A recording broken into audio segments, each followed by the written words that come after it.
Man discovers ancient bottle while digging. He is shocked when he realizes what is inside him.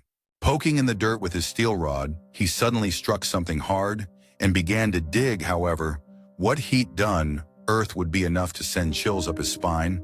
Although New Orleans is a place with a deep history of myths in witch magic, local witch doctors were sent into a frenzy by what he'd uncovered. What had Shane had found this time, but before the video starts, please subscribe to join our community. Your support helps us grow, and hit the notification bell to stay updated with our latest content. 52-year-old Shane Meir had always loved the idea of finding treasure. While he was growing up, he'd spend hours exploring his historical sites with his father.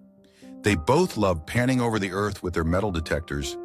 Now Shane is quite the legend in New Orleans, dubbed the Cajun Swamp Whisperer. By the locals, his fishing skills matched his metal detecting skills. So it made sense that if there was something to uncover in the area, Shane would be the man to find it. When asked for some tips on where to go treasure hunting, Shane said, "I love it when somebody's building a swimming pool, wherever properties were being torn down and foundations being dug up. Shane would be there." But one fateful day, he found out that what he had thought was just a destruction site had something truly sinister hidden beneath it. There's something about it. Shane said about the relics he finds, "You're back in time, in a time capsule, by yourself, bringing these people back." He said these people who were forgotten, but this time Shane was about to uncover another forgotten community of New Orleans, and he was about to bring something else back with him. Shane had developed a protocol whenever he went looking for treasure. He had a 5-foot-long metal pole that he'd poke into the ground whenever he had a hunch about a certain area. If he hit anything, he'd begin to dig. This particular day was no different at first. First, he walked down to the west bank of the Mississippi River to Brooklyn Avenue. Then he stuck his pole into the ground.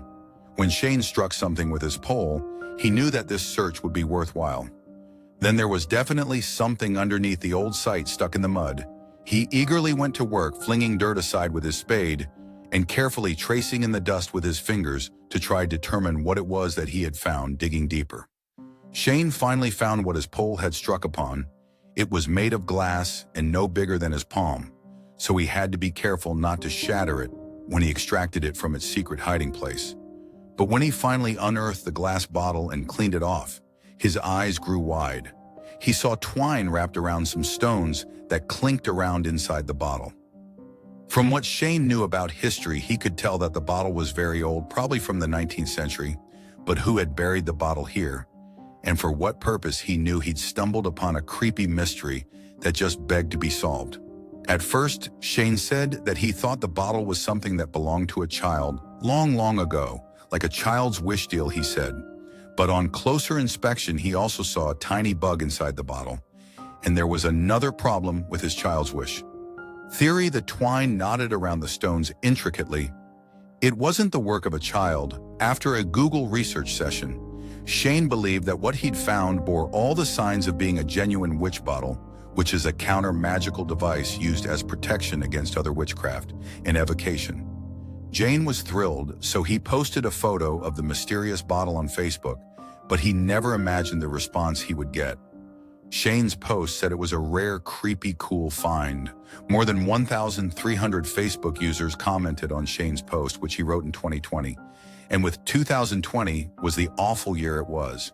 Most people were very unhappy. Angry users advised him to return the bottle to its resting place beneath the foundation of the building site before he caused irreparable damage.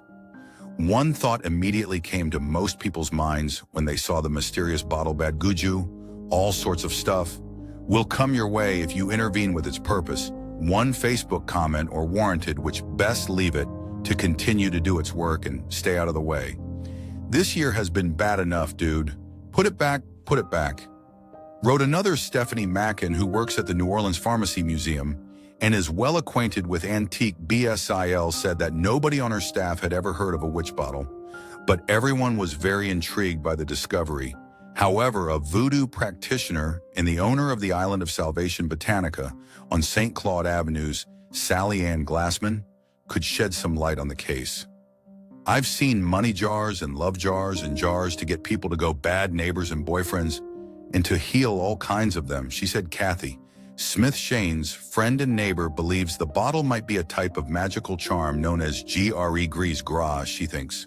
It symbolizes personal desire of prayer for health or for someone who died. People find charms in houses, under houses, and in the walls. She added Kathy said she's lent Shane equipment for his treasure hunting from time to time, and Shane always gives her the best of his finds, including antique dolls and golden earrings. Kathy Smith said she's not surprised at all that a bottle like this was found near the river's western bank, nor that it was found by her friend Shane does have a little magic in it. She said,